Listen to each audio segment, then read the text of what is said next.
At some point, almost everyone hits a strange psychological wall. You did what you were supposed to do. You studied, you worked, you built relationships, maybe you even achieved some success. And yet there's this quiet, persistent feeling in the background. This isn't it. It's not dramatic. It's not always depression. Sometimes it's just a low-grade dissatisfaction that won't go away. You wake up, you repeat your routine, you scroll, you distract yourself, you tell yourself you should be grateful, but something inside you feels unfinished. Carl Jung believed this feeling isn't random. It isn't weakness. It isn't failure. It's a signal, a psychological signal that your life is asking for something deeper than comfort or approval. Jung called the process of responding to that signal individuation, and if you ignore it, life starts to feel stuck. Not because the world is blocking you, but because you are blocking yourself. Let me interrupt you for a second. If your life feels stuck, I want you to ask yourself something uncomfortable. Are you actually pursuing what you want? Or are you maintaining an image that keeps other people comfortable? Be honest, because this is where Jung becomes dangerous. Here's the truth bomb. Your life may feel stuck because you built it around survival, not truth. You chose the safe career, the acceptable personality, the predictable path, and now your unconscious is rebelling. Jung believed the unconscious isn't passive. It pushes back through anxiety, through boredom, through restlessness, through dreams, through sudden emotional breakdowns. When you ignore who you are, your psyche creates friction, not to punish you, but to force growth. The problem is, most people misinterpret that friction. They think, I need a vacation, I need a new relationship, I need a different city. But the location isn't the issue. The disconnection is. Now here's where it gets deeper. Jung said that individuation requires confronting the shadow. The shadow is the part of you that you rejected to be accepted. Your anger, your ambition, your jealousy, your sexuality, your selfishness, your power. As a child, you learned which parts of you were good and which were bad. The good parts were rewarded. The bad parts were suppressed. But suppressed doesn't mean gone. It means hidden. And what is hidden begins to control you indirectly. You say you're not angry, but you're passive-aggressive. You say you're humble, but you secretly resent successful people. You say you're kind, but you tolerate disrespect because you fear confrontation. Your shadow leaks into your life in disguised ways, and until you integrate it, you feel divided. A divided person feels stuck because half their energy is spent pretending. Let me raise the stakes. If you avoid individuation long enough, something else happens. You start living someone else's timeline. You compare your progress constantly. You chase milestones that don't even resonate. You feel behind, even if you're objectively doing fine. Why? Because when you're disconnected from your inner blueprint, you look outward for direction, and outward direction always creates anxiety. Individuation is inward direction, but going inward is uncomfortable. It means questioning your identity, and most people would rather feel stuck than unstable because instability feels dangerous. But here's the paradox Jung understood. Short-term instability is necessary for long-term alignment. When a snake sheds its skin, it doesn't feel comfortable. When a tree grows, it splits its bark. Growth always disrupts structure. If your life feels stuck, it may not be a failure. It may be a pre-growth tension. Now let's break individuation down in simple language. Imagine your psyche as a house. At the front of the house is the persona, clean, organized, presentable. But in the basement lives the shadow, and in the attic lives forgotten potential. Individuation means walking through the entire house, turning on the lights, opening doors you avoided, admitting what you find. It doesn't mean becoming chaotic. It means becoming whole. Wholeness is different from perfection. Perfection is performance. Wholeness is integration. And a person who is not integrated always feels slightly fragmented. That fragmentation feels like being stuck because part of you wants one thing, another part wants something else, and instead of choosing consciously, you freeze. Here's something else Jung said that most people ignore. Midlife crises are often delayed individuation. You can suppress yourself for 20 years.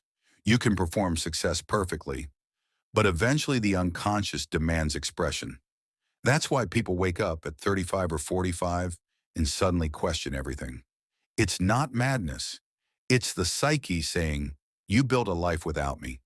If you're feeling stuck in your 20s or 30s, it might actually be a gift. It means your unconscious is speaking early. It means you still have time to realign before resentment hardens. Let me wake you up a little. Your stuck feeling is not going away by consuming more content, not by reading another productivity book, not by copying someone else's routine. It will only change when you confront the question, what part of me have I abandoned? Sit with that. What part of you did you silence to fit in? Were you more creative once? More opinionated? More ambitious? More rebellious? What did you cut off to be liked? Individuation demands reclamation, not recklessness, reclamation. You don't explode your life. You integrate lost parts gradually. Now here's the practical side. How does individuation actually happen?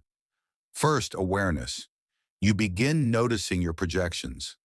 Projection is when you see in others what you refuse to see in yourself. If someone's confidence irritates you, maybe you suppressed your own. If someone's selfishness triggers you deeply, maybe you deny your own needs. Your emotional reactions are mirrors. Second, shadow work. Not in a mystical sense, in an honest sense. You journal without filtering. You admit ugly thoughts without shaming yourself. You ask, what am I pretending not to want? Third, symbolic life. Jung believed we need meaning beyond routine. Art, myth, spirituality, creation. Without symbolic expression, the psyche dries out.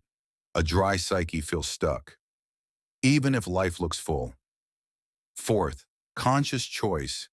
At some point, individuation requires action. Small, aligned actions. Saying no where you used to say yes. Speaking honestly where you used to stay silent. Choosing growth over comfort, not dramatically, consistently. Let me interrupt you again. If you keep waiting to feel ready before changing direction, you will stay stuck forever. Individuation does not start with confidence. It starts with discomfort. And courage is not loud. It's quiet alignment. It's choosing yourself when it costs approval. Now here's something powerful. When you begin individuation, life may temporarily feel more chaotic. Old relationships shift. Your interests change. Your tolerance drops. This scares people. They think, I'm losing stability. But what's actually happening is restructuring. The psyche is reorganizing around truth instead of performance. And this reorganization eventually produces something extraordinary. Inner solidity. A person who has individuated doesn't chase validation. They don't compare obsessively. They don't feel chronically behind because their direction is internal. Internal direction eliminates the stuck feeling, not because life becomes easy, but because it becomes aligned. Let's make this even clearer. A stuck life usually looks like one of these. You're competent but uninspired. You're busy but empty. You're social but lonely. You're safe but restless. All of these are symptoms of disconnection from the self. And the self in Jungian psychology is not ego. The ego is your conscious identity. The self is the totality of you, light and dark, strength and weakness, known and unknown.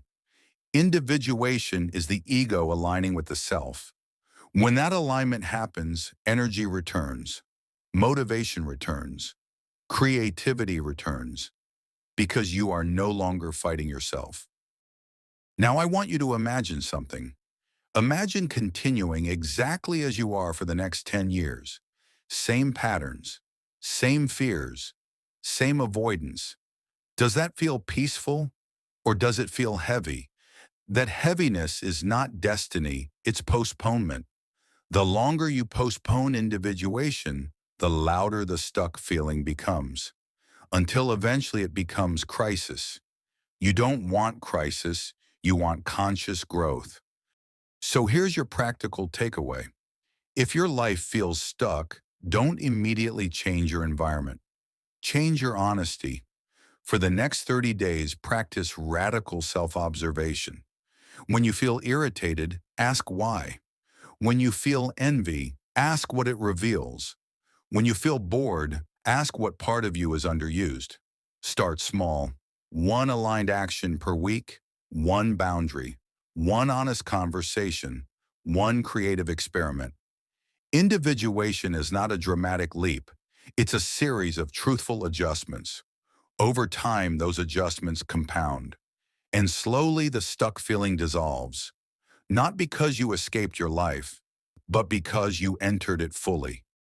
Carl Jung once said that the privilege of a lifetime is to become who you truly are. Most people hear that and think it sounds poetic. It's not poetic. It's psychological necessity. Because if you don't become who you are, you will always feel like you're waiting for clarity, waiting for motivation, waiting for something to begin. But life has already begun. The question is whether you're participating honestly.